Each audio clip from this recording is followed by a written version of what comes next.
बिस्मिल्लाहिर्रहमानिर्रहीम। अस्सलाम वालेकुम स्टूडेंट्स। आज मैं आपके लिए MTH 101 final term paper preparation video लेकर आई हूँ, जिसके अंदर आपको लेक्चर 23 से 45 तक के तमाम कंसेप्ट्स यहाँ पर आप देख सकते हैं। तमाम कंसेप्ट्स यहाँ पर आपको करवाए जाएंगे, प्लस आपको तमाम MCQ करवाए जाएंगे। इसके अलावा इसके तमाम MCQ करवाए जाएंगे कुछ इस तरह से, जिसके साथ साथ आप इसकी सोल्यूशन को भी देख सकते हैं। यहाँ पर ऑटो सॉल्व का बटन है, इसको क्लिक करके आप इसके सोल्यूशन को भी मार्क कर सकते हैं। प्लस आपको तमाम सब्जेक्टिव करवाया जाएगा और सब्जेक्टिव आपको स्टेप बाय स्टेप सोल्यूशन भी प्रोवाइड किया जाएगा। हर लेक्चर के 3 शॉर्ट क्वेश्चन एंड 1 या 2 long question according to your hand out. जो स्टूडेंट्स इस पोर्टल को हासिल करना चाहते हैं वो यहाँ पर नंबर मेंशन है, इस पर क्लिक करके इसको गेट कर सकते हैं। तो सबसे पहले हम स्टार्ट करते हैं अपने लेक्चर नंबर 23 से। हमारे इसके अंदर 2 ही कंसेप्ट हैं। फर्स्ट है ऑप्टिमाइजेशन सेटअप, कि हम किस तरह से अपनी क्वांटिटीज को ऑप्टिमाइज करते हैं और किस तरह से इनको आइडेंटिफाई करते हैं। And second one is the solving, और हम इसको सॉल्व कैसे करते हैं। तो identify the quantity to be maximized और मिनिमाइज्ड। तो हम देखते हैं कि हमारी जो क्वांटिटी है, हमें गिवन सिनेरियो दिया गया है, क्वेश्चन दिया गया है, वो मैक्सिमाइज हो रहा है या मिनिमाइज हो रहा है। फिर हम उसको as a function of one variable express करते हैं। नेक्स्ट हमारे पास है कि हम इसकी सॉल्विंग कैसे करते हैं। तो हम फाइंड करते हैं क्रिटिकल पॉइंट को bye setting the first derivative two 0। हम फर्स्ट डेरिवेटिव लेते हैं और फिर उसको 0 के बराबर पुट करते हैं, और फिर इस तरह हम उसकी एप्लीकेबल बाउंड्रीज को चेक करते हैं। तो पहले हम इसके MCQ को सॉल्व करते हैं। Lecture number 23, to find maximum of f of x we set. तो जब भी हमने मैक्सिमम फाइंड आउट करना होता है तो हम f ऑफ x के डेरिवेटिव को 0 के बराबर पुट करते हैं। What shape maximize area of a given parameter। तो हमारे पास जो गिवन पैरामीटर दिया होता है उसके एरिया की शेप को क्या मैक्सिमाइज करता है, या कौन सी शेप मैक्सिमाइज की जा सकती है। तो that is circle. For a rectangle with parameter p max area occurred when it is. तो हमारे पास एक रेक्टेंगल है जिसका पैरामीटर है p। हम उसके मैक्सिमम एरिया को किस तरह से फाइंड आउट कर सकते हैं। तो हम इसको स्क्वायर मेथड से फाइंड आउट कर सकते हैं। नेक्स्ट हमारे पास है double derivative of f of x greater than 0 at a critical point, the point is। तो जहां पर हमारा double derivative of f of x 0 से बड़ा आ जाए तो वो हमारा पॉइंट होता है मिनिमम। वैसे अगर हम देखें तो इसको मैक्सिमम होना चाहिए, ऐसा ही है, लेकिन नहीं, क्योंकि हम डेरिवेटिव की बात कर रहे हैं। जब हमारी चेंज पॉजिटिव हो जाए, चेंज ज्यादा अकर हो जाए, तो जाहिर सी बात है हमारा जो पॉइंट है वो मिनिमम हो जाता है। इसी तरह अगर हमारा जो double derivative of f of x छोटा हो जाए 0 से, यानी कि छोटा बड़ा हो जाए, 0 बड़ा हो जाए, तो क्या करते हैं हम उसको मैक्सिमाइज करते हैं, वो पॉइंट वहां पर आकर मैक्सिमाइज हो जाता है। A piece of wire length L is bent into square. हमारे पास एक वायर है जिसकी लेंथ L है और वो बेंड हो गई है इनटू स्क्वायर। तो उसकी साइड को हम किस तरह से फाइंड आउट कर सकते हैं, L/4। और ये MCQ आपकी क्विजेज में भी आया है।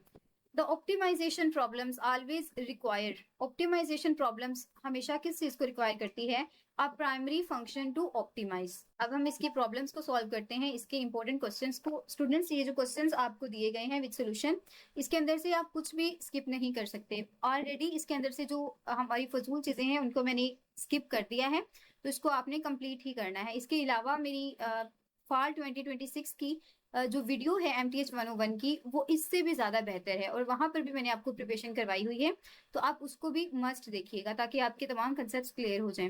Right the condition of a critical point. तो क्रिटिकल पॉइंट की कंडीशन क्या होती है स्टूडेंट्स, हमारे पास 2 ही कंडीशंस होती हैं।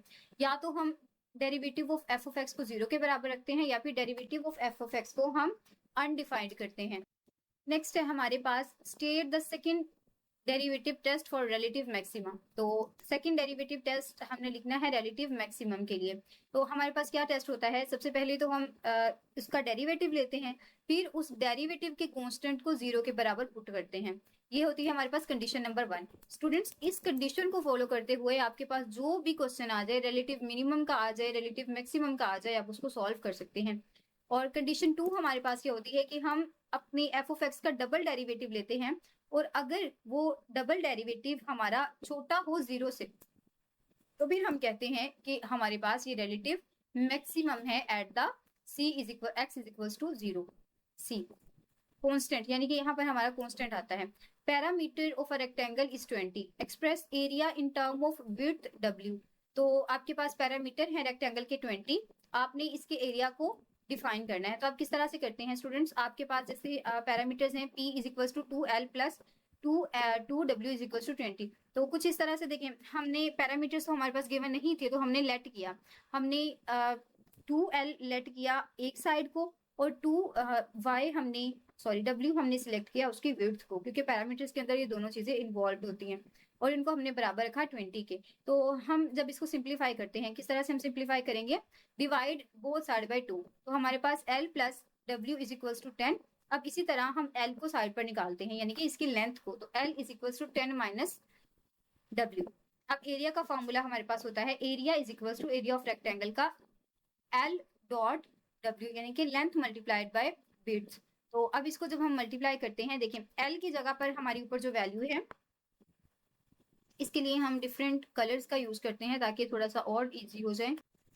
तो यहाँ पर हम इस बॉक्स को यूज करते हैं। ये देखें, यहाँ पर ऊपर जो हमने किया था a की वैल्यू, उसे डायरेक्टली हमने जो निकाली थी l की वैल्यू 10 माइनस w, तो इसको हम इसके अंदर पुट करेंगे, अगेन इसको हम मल्टीप्लाई करवा देंगे इस हमारी होल के साथ। देखिए अब 10 को जब हम w के साथ मल्टीप्लाई करते हैं, डेट बिकम्स 10w, एंड जब हम w को अगेन w के साथ मल्टीप्लाई करते हैं तो डेट्स बिकम w का स्क्वायर। नेक्स्ट हमारे पास लॉन्ग क्वेश्चन है, फाइंड टू पॉजिटिव नंबर दो सम is 20 and those product is maximum. तो आपने दो नंबर्स फाइंड आउट करने हैं जो पॉजिटिव हो, ठीक है, नंबर पॉजिटिव होने चाहिए जिनका सम आपके पास 20 आता हो और उनका प्रोडक्ट हमेशा मैक्सिमम होना चाहिए। तो वही हमारा मिनिमम और मैक्सिमम रिलेटिव मैक्सिमम वाला जो फॉर्मूला है हमने ऊपर डिस्कस किया है। सबसे पहले तो हम दो नंबर्स ले लेंगे, हमने नंबर 1 ले लिया x और नंबर 2 ले लिया y, ठीक है, और इसको हमने क्या करवा दिया प्लस, और ये बराबर किसके था हमारे पास 20 के, तो जस्ट हमने 20 को पुट कर दिया। अब हम पहले y को अलग करेंगे, ठीक है, हमने आइसोलेट करना होता है ना y को, इसी यही करते हुए तो हम इसकी जो फंक्शन होता है उसको अप्रोच कर सकते हैं। तो y को हमने साइड पर रखा, ये यहाँ पर प्लस हो रहा था और इधर आकर ये माइनस हो गया। फिर हम प्रोडक्ट का फार्मूला लगाएंगे, प्रोडक्ट का फार्मूला क्या होता है, p is equals to x multiplied by y। इसी तरह हम p को एज इट इज रखेंगे, x को एज इट इज रखेंगे, और y की ये वाली वैल्यू जो हमने ऊपर डिस्कस की है इसको हम यहाँ पर लाकर पुट कर देंगे। यहाँ पर इसको हम स्पेसिफाई भी करते हैं, ये देखें यहाँ पर लाकर हमने इसको पुट कर दिया, और सिंपल जब हम इसको मल्टीप्लाई करेंगे तो that's become 20x minus x का स्क्वायर। तो जब हमने मैक्सिमम फाइंड आउट करना होता है तो हमारे पास क्या अप्रोच होती है कि हम इसका डेरिवेटिव लेते हैं, ठीक है, तो हम इसका p की रिस्पेक्ट से जब डेरिवेटिव लेंगे तो जो कांस्टेंट होता है वो 1 के बराबर होता है, तो ये 20 रह जाएगा। अब स्क्वायर जो होता है, स्क्वायर स्टार्ट के अंदर आ जाता है और पावर में से 1 माइनस होता है। ये सिंपल डेरिवेटिव जो आपने मिड टर्म्स के अंदर भी किया हुआ है, तो ये आ जाएगा हमारे पास 2x। अब हमने इसकी कंडीशन को मैक्सिमाइज करना है, तो ऊपर जिस तरह हमने पढ़ा था कि डेरिवेटिव को 0 के बराबर पुट करते हैं, तो हम सिंपली इस वैल्यू को उठाएंगे और इसको बराबर रख देंगे 0 को। हेंस यहाँ पर ये पॉजिटिव था, यानी कि प्लस हो रहा था, जब ये यहाँ पर शिफ्ट होगा, यहाँ पर जब ये इधर शिफ्ट हो जाएगा ना हमारे पास इस साइड पर ये वाला, तो ये भी माइनस हो जाएगा, ठीक है, और देखिए माइनस माइनस के साथ कैंसिल आउट हो जाएगा, और फिर हमारे पास क्या बचता है x इज इक्वल टू 10। अब हमारे पास x की वैल्यू 10 आ चुकी है, तो हम क्या करेंगे, सिंपल हमारी जो ऊपर इक्वेशन हमने पढ़ी है, ये वाली इक्वेशन जो अभी हमने निकाली थी, ये इक्वेशन जो हमने अभी सॉर्ट आउट की है, इसके अंदर हम वैल्यू को पुट कर देंगे, किसकी वैल्यू को, जो अभी हमारे पास x की वैल्यू निकली है, कुछ इस तरह से। ये एनोटेशंस में इसीलिए यूज करती हूँ ताकि आपको ऊपर से रीड करना ज्यादा आसान लगे। तो यहाँ पर हम जब इसकी वैल्यू को पुट करते हैं तो हमारे पास x और y के फाइनल नंबर्स आ जाते हैं। अब यहाँ से हम लेक्चर नंबर 24 सिलेक्ट करेंगे। इसका हमारे पास कंसेप्ट न्यूटन मेथड्स है, और ये जो फार्मूला है it's very important for your MCQ। तो आपने याद रखना है कि न्यूटन का हमारे पास फार्मूला क्या था, x n plus 1 is equal to x n minus f x n, derivative of divides by derivative of f x one. और ये सिंपल सी सिर्फ आपके पास इक्वेशन होती है, आपके पास डिफरेंट इक्वेशंस लिखी होती हैं, आपने जो ट्रू इक्वेशन होती है वो बतानी होती है। नेक्स्ट हमारे पास है rules and means value theorem. तो ये भी जैसे आपने वैल्यूज को इसको याद रखना है कि रूल्स के अंदर हमारे क्या होता है कि if f of a is equals to f of b, there is a c where c derivative is equals to 0। तो जहां पर भी हमारा f of a बराबर हो f of b के, तो वहां पर हमारा जो डेरिवेटिव होता है वो 0 के बराबर होता है। That is a Rolle's theorem. And mean value theorem के अंदर क्या होता है, derivative of f of x is equals to f b minus f a divide B minus A. तो सिंपल यही है कि ऊपर हम एफ ऑफ एक्स को यूज करेंगे और नीचे सिंपल हम कॉन्स्टेंट्स को माइनस कर देंगे। और ये जो एमसीक्यू हैं ये आपके रिपीट होते हैं। नेक्स्ट हमारे पास है लेक्चर नंबर 24 के एमसीक्यूज। ऑटो सिलेक्ट करेंगे हम। न्यूटन मेथड्स फॉर्मूला, तो ये भी हम ऊपर डिस्कस करके आए हैं। इसी तरह न्यूटन मेथड्स फेल इफ, तो कहाँ पर आकर हमारा न्यूटन मेथड फेल हो जाता है, where f derivative x into n is equals to 0। जहां पर हमारा जो हम एफ ऑफ एक्स का डेरिवेटिव लेते हैं with respect to x n, जब ये 0 हो जाए यानी कि डिवीजन बाय 0 अगर हो जाए तो that's derivative becomes 0। Means while theorem applies if function is, तो मीन्स वाइल थ्योरम कहाँ पर अप्लाई होता है, अगर हमारा फंक्शन कॉन्टिन्यूस हो ए बी पर और इसकी जो हमारे पास डिफरेंशियल है वो किसके ऊपर अकर हो रहा हो, ए एंड बी के ऊपर। यानी कि हमारे ये जो स्टैंडर्ड प्री रेक्विजिट्स है हमारे, इनको जब तक हम फॉलो नहीं करते हमारा मीन वैल्यू थ्योरम अप्लाई नहीं हो सकता। ज्योमेट्रिकल MVT यानी कि means value theorem says there is a point where a tangent is.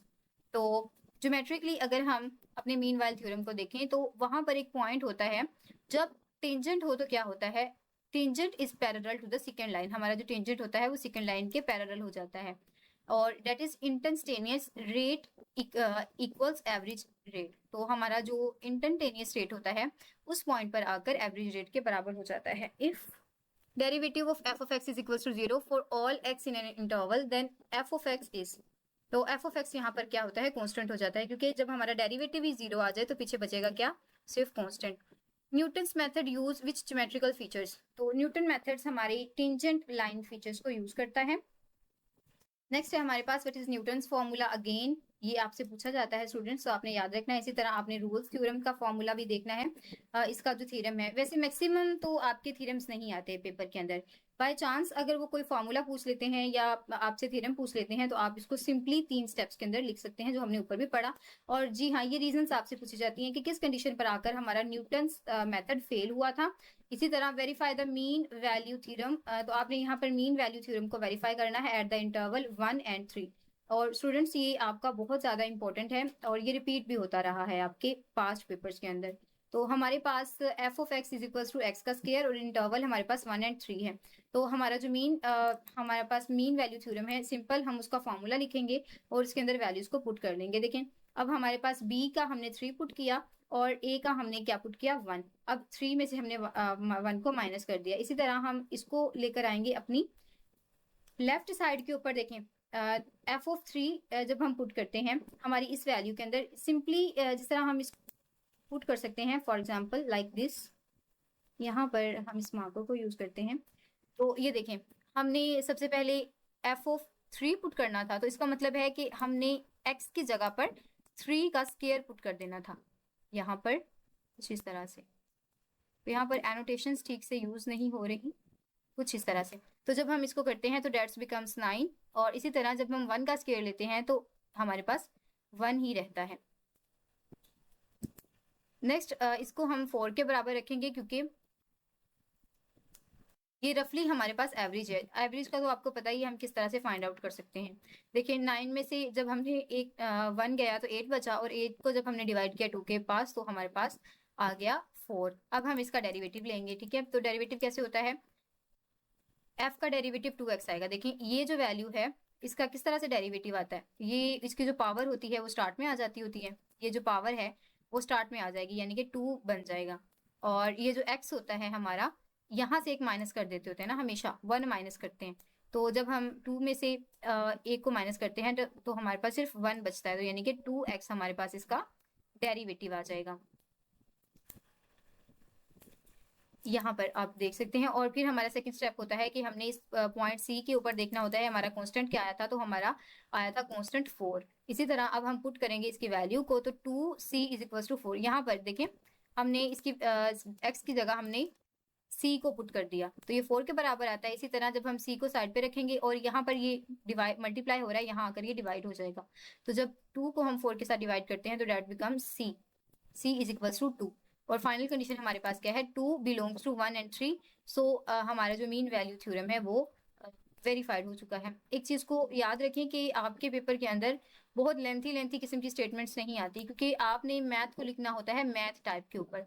तो आपके एग्जामिनर को बहुत अच्छे तरीके से पता है कि स्टूडेंट्स ने स्टार्ट से मैथ टाइप को यूज नहीं किया, तो उनके लिए चीज काफी मुश्किल है। इसीलिए वो आपसे बहुत लंबी लंबी स्टेटमेंट्स नहीं पूछते, बिल्कुल टू द पॉइंट चीज पूछते हैं, जिनका आंसर भी आपने टू द पॉइंट ही करना होता है। अब आपके पास एंटी डेरिवेटिव का कंसेप्ट है कि find a function, finding a function F of x, तो derivative is F of X, the general anti derivative is, तो एंटी डेरिवेटिव को हम इंटीग्रेशन भी कहते हैं, ठीक है, इंटेग्रल भी कहते हैं। अब बेसिकली जहां पर भी एंटी डेरिवेटिव का वर्ड यूज होगा तो आपने समझ आना है कि हमने इसकी इंटीग्रेशन को परफॉर्म करना है। किस तरह से हम इसकी इंटीग्रेशन करते हैं? सबसे पहले तो हमारे पास इंटेग्रल का साइन इन्वॉल्व होता है, F of x d of x. Simple ये है कि हम इसके ना इनवर्स जा रहे होते हैं, बस हम इसकी जो रिवर्स होता है वो कर देते हैं। और यहाँ पर एक चीज जो जरूरी होती है कि हमने आंसर्स के एंड पर सी जरूर मेंशन करना है, जो भी हमारा जवाब आता है उस पर सी मेंशन करना जरूरी है। अगर हम नहीं करते तो मे भी आपका एग्जामिनर आपके नंबर काट ले, क्योंकि एग्जामिनर को एक रीज़न ही चाहिए होती है, बेसिकली उन्होंने तो कंसेप्ट को चेक करना होता है। तो इसी तरह अब हमारे पास ये जो आपका फार्मूला है मोस्ट रिपीटेड है और ये एमसीक्यू के अंदर भी आ जाना है, तो इसलिए मैं यहाँ पर ही आपको कवर करवा देती हूँ कि derivative of x raise to power n d of x is equals to x raise to power N plus one n divides by n plus one. तो जहां पर भी आपके पास ये जो वैल्यू है ये चेंज हो सकती है, ठीक है, तो ये वैल्यू चेंज हो सकती है, लेकिन उसकी पावर में समथिंग आ जाए लाइक एन, आपने कौन सा फॉर्मूला लगाना होता है, X raise to power N plus one divides N plus one plus C. देखिए यहाँ पर भी लास्ट के अंदर सी इन्वॉल्व हो गया है। नेक्स्ट हमारे पास है, यहाँ से हम एमसीक्यू सिलेक्ट करते हैं, लेक्चर नंबर 25 की MCQ, the reverse process of differential is called. देखें डिफरेंशियल का जो हमारे पास रिवर्स प्रोसेस होता है दैट इज कॉल्ड इंटीग्रेशन। और एक्स का स्केयर किसके बराबर होता है? तो अभी मैंने आपको बताया कि हमारा जो एक्स का स्केयर किस तरह से हम फाइंड आउट करते होते हैं, इसका सिंपल डेरिवेटिव, ये तो आपने अपने मिड्स के अंदर भी किया होगा। चले हम फिर से इसको डिफाइन कर लेते हैं। एक्स की पावर के अंदर वहां पर तो हम माइनस कर रहे होते थे ना, तो यहाँ पर हम वन को प्लस करते हैं, क्योंकि उसके ऑपोजिट जो जा रहे हैं हम, यहाँ पर हम प्लस कर देते हैं। तो अब देखें इसको प्लस करने से जवाब क्या आता है? 3। अब इस 3 को हमने यहाँ पर डिवाइड भी करना होता है, तो जब हम इसको सिंप्लीफाई करते हैं तो that's become x raise to power 3 divides 3। और ये हमने सी क्यों लगाया है? अब जल्दी से मुझे कमेंट्स के अंदर बताएं कि हमने सी यहाँ पर पुट क्यों किया है। इसकी रीजन मैं आपको ऊपर दे चुकी हूँ, देखते हैं आप कितने फोकस के साथ स्टडी करते हैं। नेक्स्ट हमारे पास है derivative of D of x, आपने सॉरी हमारा इंटीग्रेशन, ठीक है, ये इंटीग्रेशन का सैंपल है, तो आपने इंटीग्रेशन करनी है 1 dx की। तो यहाँ पर जिस तरह हमने ऊपर पढ़ा था ना कि हमारा जहाँ पर कॉन्स्टेंट हो तो वहां पर हम प्लेस करते होते हैं 0, या फिर जहां पर हमारा x हो वहां पर हम 1 प्लस कर देते हैं। अब इसका ऑपोजिट क्या होगा? यहाँ पर 1 है तो इसका ऑपोजिट हम क्या करेंगे? x प्लस कर देंगे और प्लस c लगाएंगे। Why do we add plus c in indefinite integral? तो क्यों प्लस करते हैं हम c? ये रीजंस भी आप देख लें कि derivative of a constant is 0, क्योंकि derivative of constant is always 0। इसी तरह हमारे पास derivative of cos X D X का क्या होता है? तो कोस डी एक्स का हमारे पास इंटीग्रल क्या होता है?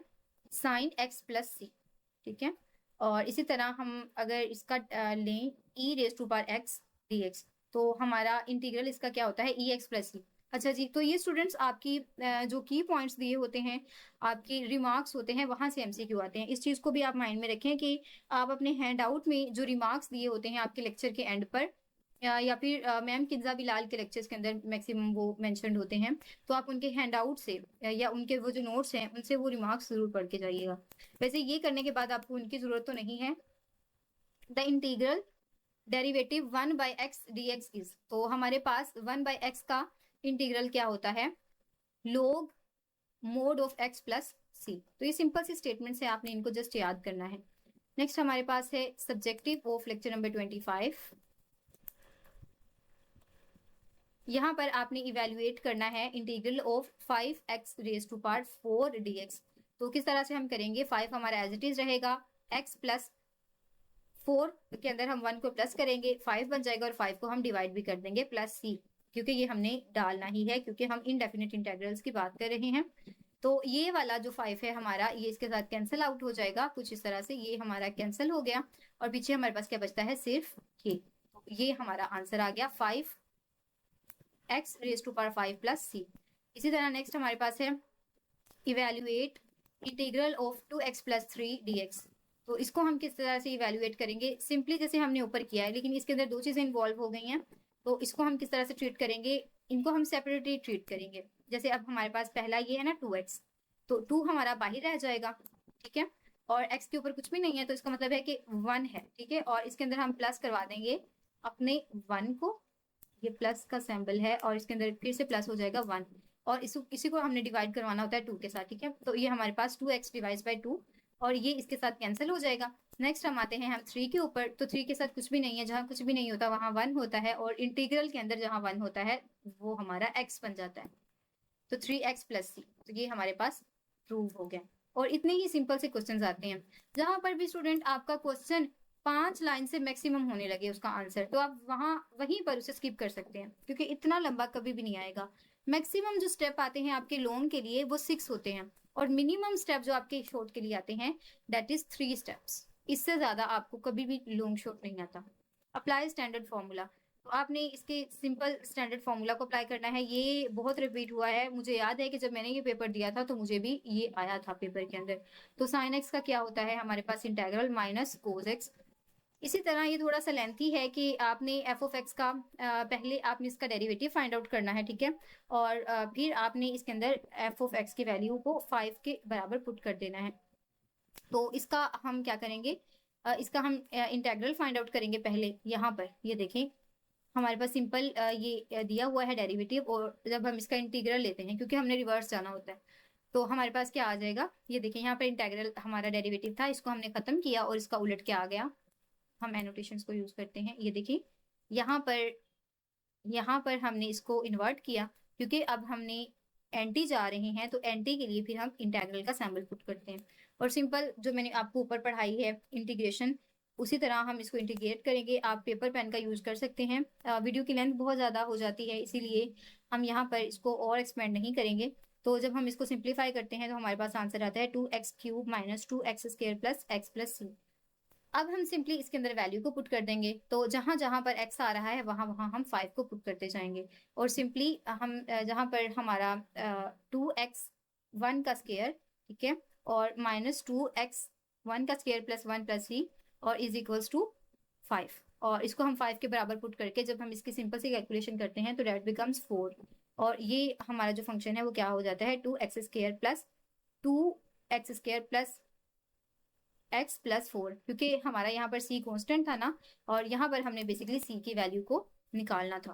लेक्चर नंबर 26 है इंटीग्रेशन बाय सब्सटीट्यूशन। तो सब्सटीट्यूट करना होता है सिंपल हमने चेन रूल को यूज करते हुए। सब्सटीट्यूशन के लिए जो हमारे पास रिवर्सिंग टेक्निक यूज होती है डेट इज चेन रूल, और हम इसको किस तरह से करते हैं, u हमारे पास d is equals to g of x, और इसी तरह हम इसका du जब फाइंड आउट करेंगे, इनके derivative of with respect to u, इसको अब इम्प्लीमेंट करेंगे तो that's become derivative of g of x d of x। और इसी तरह इसका मेथड हमारा क्या होता है कि हम सिंगल इंटीग्रल को आसान बनाने के लिए इसके अंदर वाले हिस्से को u फर्स्ट कर लेते हैं। अब यहाँ पर जब हम इसके क्वेश्चंस करेंगे तो ये चीज़ क्लियर हो जाएगी सिंपल कंसेप्ट से, तो ये MCQ जस्ट सॉल्व हो सकते हैं। नेक्स्ट हमारे पास है इसके MCQs। तो सबसे पहला है substitution method is reverse of which differential rule. ये हमारे चेन रूल का डिफरेंशियल है या रिवर्स है। To evaluate 2x cos x² dx substitute u is equals to, तो हम क्योंकि ये हमारे पास ट्रबल करेगा ना x का स्क्वायर, तो हम x के स्क्वायर को u के बराबर पुट कर लेंगे। इसी तरह ये देखें u is equals to x का square and du becomes 2x dx।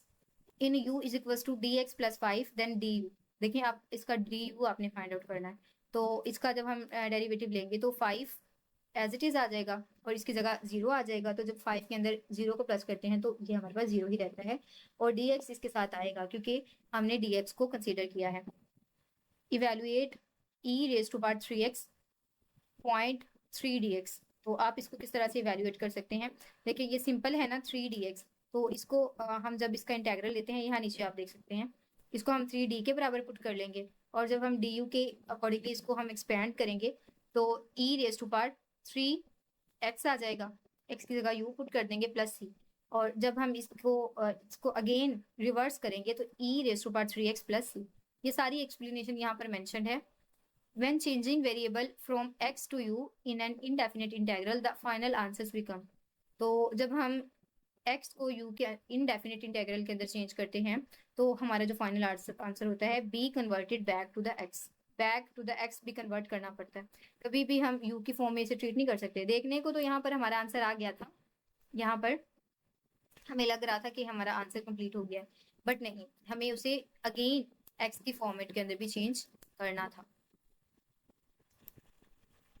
Evaluate integral into x plus 2 raise to power 5 dx। इसको भी सिंपल हम इसकी इंटीग्रेशन करेंगे। यहाँ पर आप देखें हम u के बराबर पुट कर लेंगे x प्लस 2 को और du is equals to dx, ठीक है, क्योंकि x प्लस 2 तो हमारे पास dx हो गया, du हो गया, तो du dx को हम किस तरह से सॉल्व करेंगे, 5 प्लस 1 6 डिवाइड्स बाई 6 और अगेन इसके ऊपर हमारी वैल्यू जो होगी 2x प्लस 2 की उसको हम पुट कर देंगे। तो यहाँ पर आप इसका आंसर चेक कर सकते हैं। If u is equals to sin theta, sin x, then du will be cos x dx.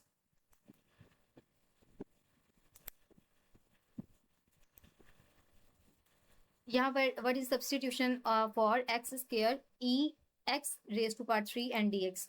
तो यहाँ पर मुश्किल टर्म कौन सी है हमारे पास, x का क्यूब, ठीक है, बाकी तो सारी सिंपल सी हैं। तो हम क्या करेंगे, x के क्यूब को u के बराबर पुट कर लेंगे। अब जब हम d का डेरिवेटिव लेंगे विद रिस्पेक्ट टू x तो हमारे पास आ जाएगा 3x का स्क्वायर। ये देखें यहाँ पर 3x का स्क्वायर आ जाएगा और हमने किसका डेरिवेटिव लिया है, x के क्यूब का, कुछ इस तरह से। और फिर अगेन हमने इसकी वैल्यू को पुट करना होता है, तो देयरफॉर हमारा जो u है वो किसके बराबर आ जाएगा, du 3x का स्क्वायर dx, क्योंकि ऊपर वो जो ये वाला जो dx है इसको तो हमने रिजर्व ही रखना है, ये तो कहीं पे भी नहीं जा रहा, तो ये यहाँ पर एज इट इज मेंशन हो जाएगा। तो नेक्स्ट हमारे पास है इवेल्युएट साइन 4x dx। तो 4x को हम u के बराबर रख लेंगे, जब हम इसको सिंप्लीफाई करेंगे तो डेट्स बिकम 4 dx। अब देयरफॉर अब हमने पहले dx की वैल्यू निकालनी है, तो dx की वैल्यू आएगी d/4। अब जहां जहां dx आ रहा है वहां d/4 पुट कर देंगे। तो साइन हमारा जो साइन u का इंटेग्रल क्या होता है हमारे पास cos u, और ये हमारे पास डिवाइड्स था ना, तो इसको हम क्या कर देंगे, आउट कर देंगे। देखिए साइन ये हमारे पास वैल्यू होती है माइनस कोस, तो माइनस को भी हम आउट कर देंगे कुछ इस तरह से। यहाँ पर हम करें, वैसे बहुत सिंपल है ये, जरूरत तो नहीं है ऐसे करने की। यहाँ पर देखें ये हमारे पास था डिवाइड्स में, तो यहाँ पर सिंपली हमने इसको आउट कर दिया। अब साइन u का हमारे पास जो इंटीग्रल होता है वो होता है माइनस कोस, ऐसा ही है। फिर हमने क्या करना था, माइनस कोस u आना था यहाँ पर, कोस u, और कुछ यहाँ पर इंटीग्रल होना था और बाकी जो चीजें इन्वॉल्व हैं वो ऐसे। फिर हमने इस माइनस को भी आउट कर दिया, यहाँ पर देखिए माइनस को भी आउट कर दिया है, और फिर हमारे पास बचा कोस u प्लस c। नेक्स्ट हमारे पास है, और फिर हम इसको बैक पुट कर देंगे u की जगह 4x को, और ये हमारा आंसर आ जाएगा। ये आपके जो शॉर्ट है ना ये लॉन्ग में भी आ सकते हैं, क्योंकि इनके 3 4 4 स्टेप हैं और ये इनफ होता है लॉन्ग में आने के लिए। इसी तरह हमने इंटेग्रल फाइंड आउट करना है। हमने एक्स स्क्वायर प्लस 1 को हमने u के बराबर पुट कर लिया, इसका हम डेरिवेटिव लेंगे, और इसी तरह अब इस पूरी वैल्यू की जगह हम क्या पुट कर देंगे, 4u du, क्योंकि हमने d के रिस्पेक्ट इसका इंटेग्रल ले रहे हैं। तो इसी तरह 4 है तो ये 5/u रेज टू पावर 5/5 आ जाएगा, और इसकी जो वैल्यू हमारे पास ऊपर हमने ली थी एक्स स्क्वायर प्लस 1 वो एज इट इज पुट कर देंगे। इसी तरह ये हमारा लॉन्ग क्वेश्चन है कि integral of log x divides x, तो हमने इसका इंटेग्रल लेना है, हम u को बराबर रख लेंगे log x के यहाँ पर, और इसका हम डेरिवेटिव लेंगे, तो log का x का डेरिवेटिव होता है 1/x। ये मैं अभी आपको पढ़ा कर आई हूँ MCQs के अंदर, और ये देखिए rough derivative of log of x। और अब इसको हम क्या करेंगे, u as it is put करेंगे एंड du, क्योंकि हम इसकी वैल्यूज को इसके अंदर इंटीग्रेट करवा रहे हैं, ठीक है। और इसी तरह यहाँ पर सिंपल 1 है, कुछ भी नहीं है तो जहाँ कुछ भी नहीं होता 1 होता है, और जहाँ पर इंटेग्रल के अंदर 1 होता है तो हम उसके अंदर एक और 1 प्लस कर देते हैं। तो u squares divide u divides 2 plus c। इसी तरह अब u की जो हमारे पास वैल्यू थी ये हम u को बराबर पुट कर देंगे log x, तो log x square divides bye 2 plus c, ये हमारे पास करेक्ट आंसर है। इन लेक्चर्स के कंसेप्ट्स आप खुद देख लीजिएगा, अभी टाइम बहुत कम है तो सिर्फ हम एमसीक्यू और लॉन्ग शॉर्ट को कवर करते हैं। The sample sigma present summation sigma 3 k is equals to 1 k equals, तो ये हमारे पास जो सिग्मा है इसकी लोअर लिमिट हमारे पास k x है, यानी कि sigma k is equals to 1 approaches to 3 k, तो ये हमारे पास आता है। इसकी हम समीशन कर लेते होते हैं 1 से लेकर 3 तक, तो इट्स बिकम 6। समीशन के अंदर सिंपली हमने प्लस करना होता है। ये जो आपका काइजो का कैलकुलेटर होता है उसके ऊपर समीशन का सैम्पल होता है, तो सिंपली आप उस समीशन के सैम्पल को ऐड करें। यहाँ पर जैसे 1 है तो आप इसको 1 पुट करें, ऊपर जो वैल्यू होती है ना अपर वैल्यू, वहां पर आप 3 पुट करें और सिंपली आपके पास आंसर आ जाता होता है। ये बहुत सिंपल सा मेथड है। ये डायरेक्टली आप अपने कैलकुलेटर से कर देते हैं। और वर्चुअल यूनिवर्सिटी के अंदर कैलकुलेटर अलाउड है। कुछ स्टूडेंट्स आके कह रहे होते हैं कि अलाउ नहीं है, हमसे पकड़ लिया था, तो नहीं पकड़ते वो। मैंने तो अपनी हर पेपर के अंदर कैलकुलेटर को यूज किया है और बिल्कुल आजादाना तौर पर यूज किया है। The sum summation k is equals to 1 approaches to n c where c is constant, तो c हमारे पास c n के बराबर आ जाएगा, क्योंकि 1 की वैल्यू है ना तो इसको हम n पुट कर देंगे। Formula of summation k is equals to 1 n k is equals to, तो ये हमारे पास क्या फॉर्मूला होता है। ये सिंपल सी आपकी रिमार्क्स है, जैसे मैंने ऊपर बताया था कि ये एमसीक्यू में बहुत पूछे जाते हैं। तो n into n plus 1 divides 2 in Riemann some delta x present width of the rectangle, formula of summation k is equals to 1 n k square। ये भी सिंपल सा आपका फॉर्मूला है और ये शॉर्ट क्वेश्चन के अंदर भी आता है कि n into n plus 1 into 2n plus 1 divides by 6। इसी तरह as n approaches to infinity the sum of rectangle area approaches, तो रेक्टेंगल एरिया किस चीज को अप्रोच करता है, exact area under the curve. हम इसका सब्जेक्टिव कर लेते हैं। एग्जाम के अंदर समीशन का एक आध क्वेश्चन तो जरूर आता है और हर स्टूडेंट को ही आता है। तो अगेन हम क्या करेंगे, हम k की वैल्यू को 4 तक लेकर जाएंगे। अब ये जो समीशन होती है ना, ऊपर तो मैंने आपको नहीं बताया लेकिन यहाँ पर बताती हूँ। यहाँ पर देखें, इसका मतलब है कि आपने ना 1 से स्टार्ट करना है। आपकी जो वैल्यू है वो 1 से स्टार्ट होगी और जाएगी कहाँ तक, 4 तक। इसका मतलब है कि आपने पहले 1 को पुट करना है, फिर आपने 2 पुट करना है, फिर आपने 3 को पुट करना है, फिर आपने 4 को पुट करना है। इसी तरह आपने वैल्यूज को पुट करते जाना है। तो सिंपल जो बहुत ही इसका सिंपल हम स्टेप करें, बिल्कुल बच्चों वाला स्टेप, वो तो खैर आपने नहीं करना, आप यूनिवर्सिटी के स्टूडेंट हैं और इसके अलावा आपने मैथ टाइप पर करना होता है तो इतना टाइम भी नहीं होता। तो सिंपल सा अगर हम करें, जैसे हम 1 के लिए करें ना, समीशन ऑफ 1 यानी कि F1 करें हम कुछ इस तरह से। ये सिर्फ अंडरस्टैंडिंग के लिए है ताकि आप कंफ्यूज ना हो, बाकी ऐसे आपने करना नहीं है। तो यहाँ पर 2 है, 2 के लिए आपने 1 की वैल्यू को पुट करना है इस तरह से, तो डेट्स बिकम 2 इंटू 1 इस तरह से। इसी तरह फिर आपने f ऑफ 2 की वैल्यू को पुट करना है, f ऑफ 2, क्योंकि हमारी नेक्स्ट वैल्यू 2 है ना, फिर आपने 2 को पुट करना है, ये देखें जिस तरह यहाँ पर मेंशन है। इसी तरह फिर आपने 3 की वैल्यू को पुट करना है, इसी तरह आपने 4 की वैल्यू को पुट करना है। अब इनको जब हम सॉल्व करेंगे तो इन सब को आपस में प्लस करने से जो आंसर आता है वो हमारा क्या है, वो समीशन का आंसर आ जाता है। समीशन का मतलब भी सम करना होता है।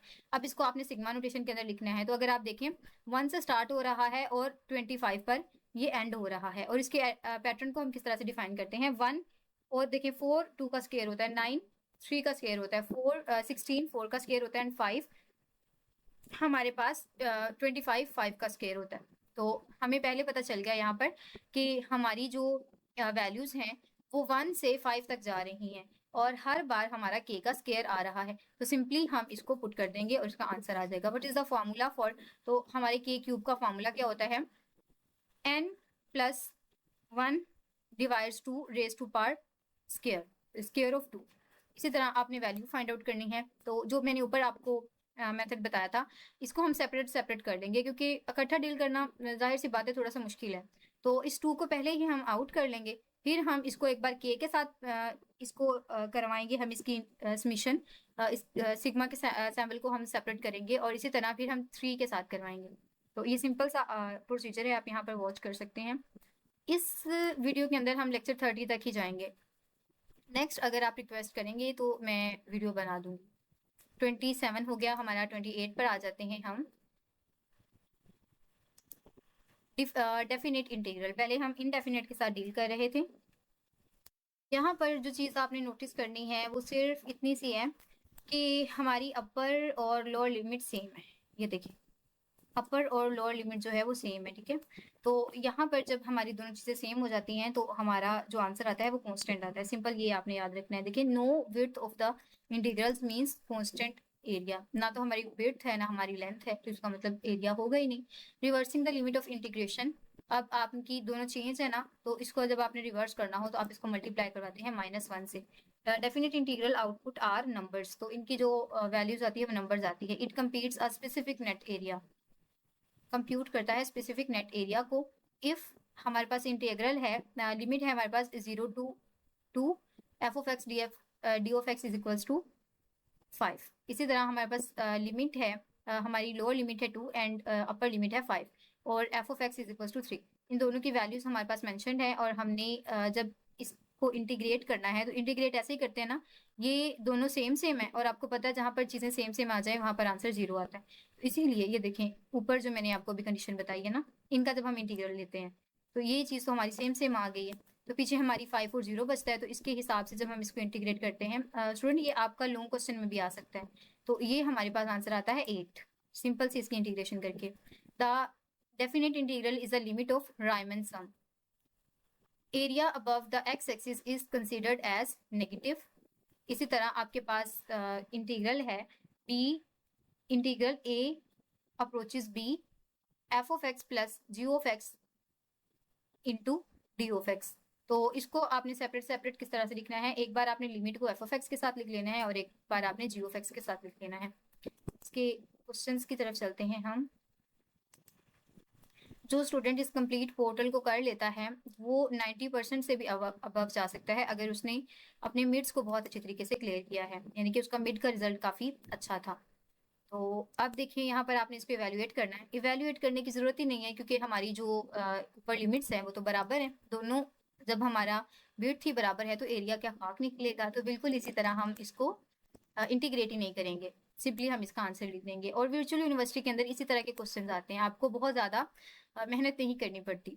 सिंपल सी अप्रोच के साथ आप इसको कर सकते हैं। बहुत सारे स्टूडेंट्स तो ऐसे होते हैं, उन्होंने पूरी पूरी लेक्चर सीरीज देखी होती हैं, सारे सारे क्वेश्चंस किए होते हैं, और इतने क्वेश्चंस किए होते हैं कि वो फ़र्क ही भूल जाते हैं कि किस क्वेश्चन के अंदर क्या करना था, किस प्रोसीजर के अंदर क्या करना था। तो उनके लिए इस तरह के जो पोर्टल्स हैं वो बड़े हेल्पफुल होते हैं, क्योंकि यहाँ पर अगेन आपके पास वही सेम सिनेरियो है कि आपने इसकी वैल्यूज़ को निकालना है और 10 के बराबर रखना है। तो जब हम इसको सिंप्लीफाई करते हैं, तो अभी मैंने आपके साथ शेयर किया कि अगर हमारी नीचे वाली लिमिट बड़ी हो जाए और ऊपर वाली छोटी, तो ये तो हमारे लिए ठीक नहीं है ना।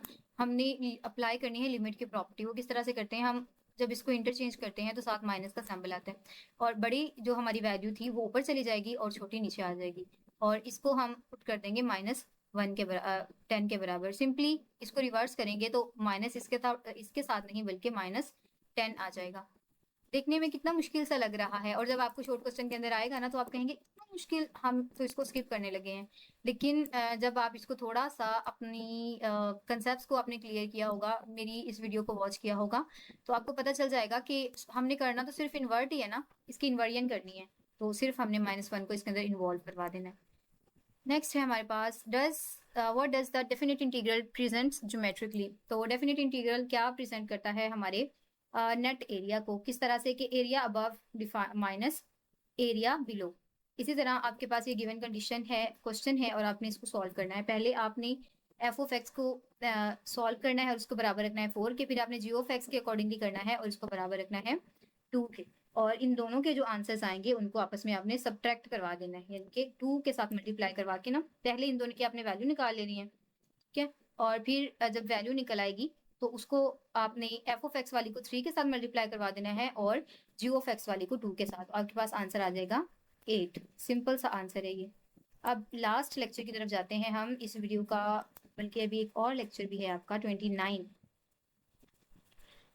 Fundamental theorem connects. Fundamental theorem किस चीज को कनेक्ट करता है, डेरिवेटिव एंड इंटीग्रल्स को। अकॉर्डिंग टू एफटीसी यानी कि fundamental theorem, integral of a to b f of x d of x. तो ए टू बी का हम किस तरह से इंटीग्रल लेते हैं, F of b minus F of A. Evaluate करना है आपने integral of 0 to 1 2x dx। तो इसकी हम किस तरह से करते हैं, सिंपल सी 1 की पहले हम इसका इंटीग्रल लेते हैं, फिर इसके अंदर हम वैल्यूज को पुट करते हैं। तो हमारी जो डिवाइड्स के अंदर आता है ना, तो x का स्क्वायर एज इट इज रहेगा, और 1 का स्क्वायर लेंगे तो 1 ही आता है, और माइनस करवाएंगे 0 के साथ। तो फिर जब हम 1 के अंदर से 0 को माइनस करते हैं तो डेट्स बिकम 1। इवेल्युएट आपने करना है integral pi by 2 0 d cos X D X. तो आपको किस तरह से करेंगे, सिंपल सी इसकी कैलकुलेशन है कि sine x dot sine x pi by 2 minus sine x. तो साइन एक्स का 0 0 के बराबर होता है, और साइन पाई बाई 2 हमारे पास 1 के बराबर होता है, और इसका आंसर आ जाएगा हमारे पास 1। इवेल्युएट करना है आपने, इसकी सिंपल सी इंटीग्रेशन करनी है। 3 को बाहर रखेंगे, 2 की अगर हम इंटीग्रेशन करें तो वो आता है 3 3 बाई 3। 3 3 के साथ कैंसिल हो जाएगा, पीछे बचेगा x का क्यूब। तो x के क्यूब में एक बार आप 2 को प्लस पुट करें यानी कि 8 बन जाएगा, और एक बार आप 1 को का क्यूब लें तो वो 1 ही रहेगा। तो हमारे पास आंसर आ जाता है 7। The function of f of x must be continuous. The plus c is omitted in indefinite integral because it cancel out, क्योंकि ये इसको कैंसिल आउट कर देता है। देखिए ना, ये प्लस का है, ये माइनस का है, तो ये एक दूसरे को कैंसिल आउट कर देते हैं। हमने ये कहा था ना कि हम इंटीग्रल्स के अंदर इसको जरूर लगाते हैं, लेकिन लगाते किस इंटीग्रल्स में है, इनडेफिनिट में। डेफिनिट इंटीग्रल्स के अंदर हम इसको यूज नहीं कर रहे होते। 29। तो यहाँ पर आप इसकी वैल्यू को इवेल्युएट कर सकते हैं। Given integral 1 to 3x dx। तो सिंपल सी इसकी इंटीग्रेशन है, ये मैंने ऊपर भी आपको सॉल्व करवाया था। इसी तरह e raise to power x की इंटीग्रेशन को आप कर सकते हैं, e raise to power x as it is आ जाएगा, और क्योंकि इसका जो इंटीग्रेट होता है वो इसी तरह सेम ही रिटर्न करता है हमें। और हम अपर लिमिट के अंदर 1 प्लस करेंगे और लोअर लिमिट के अंदर हम 0 को प्लस करेंगे, तो e माइनस 1 इसका आंसर आ जाएगा। First fundamental theorem of calculus हमारे पास क्या होता है, तो हमारा f into b minus f into a fundamental theorem होता है। इवेल्युएट करना है आपने डेफिनेट इंटीग्रल को। सेम वही प्रोसीजर जो अभी हम एमसीक्यू के अंदर सॉल्व करके आए। आप यहाँ पर वीडियो को पॉज करें और कॉपी पेंसिल पर इसको नोट कर सकते हैं। बल्कि जब भी आप प्रिपरेशन कर रहे हों तो आपके पास कॉपी और पेन का होना ज़रूरी है, क्योंकि जब आपके साथ ये चीज़ें होती हैं तो आपका माइंड डाइवर्ट नहीं होता, आप अपने पॉइंट पर ही रहते हैं, आप बार बार चीज़ों को प्रैक्टिस कर रहे होते हैं, तो आपके लिए आसानी होती है बहुत ज़्यादा। अब हम लेक्चर नंबर 30 के एमसीक्यू करेंगे। तो यहाँ पर आप देखिए D by D x integral 0 to x t squares dt। तो इसको भी सिंपली हमने पहले इसका इंटेग्रल लेना है, फिर इसका डी बाई डी एक्स लेना है, क्योंकि डेरिवेटिव कैंसिल करता है इंटेग्रल को। तो हम रिप्लेस कर देंगे t को x की वैल्यू के साथ, ये भी आपने डिस्कस किया हुआ है। इसका अब हम देखते हैं, इसके एमसीक्यू और भी हैं, लेकिन वीडियो की जो रिक्वायर्ड लेंथ है ये उससे एक्सीड कर रहा है, और इसके शॉर्ट क्वेश्चंस भी हैं आपके पास और भी हैं, लेकिन मैंने यहाँ पर अपनी जो सॉफ्टवेयर है उसको लिमिट किया है ताकि हमारा वीडियो की लेंथ बहुत ज़्यादा ना हो। तो अगर आप करना चाहें तो आप मुझे कमेंट कर सकते हैं या फिर इस पोर्टल को बाय कर सकते हैं। तो यहाँ पर भी सिंपल हमने वैल्यूज को पुट किया, क्योंकि हमारी जो डेरिवेटिव होता है वो इंटीग्रल को कट करता है, तो इसीलिए हमने t की जगह x को पुट कर दिया और ये हमारे पास आंसर आ गया। तो उम्मीद करती हूँ आपको यहाँ तक तमाम चीज़ें समझ आई होंगी। कहीं पर कोई कंफ्यूजन है तो आप मुझसे कांटेक्ट कर सकते हैं।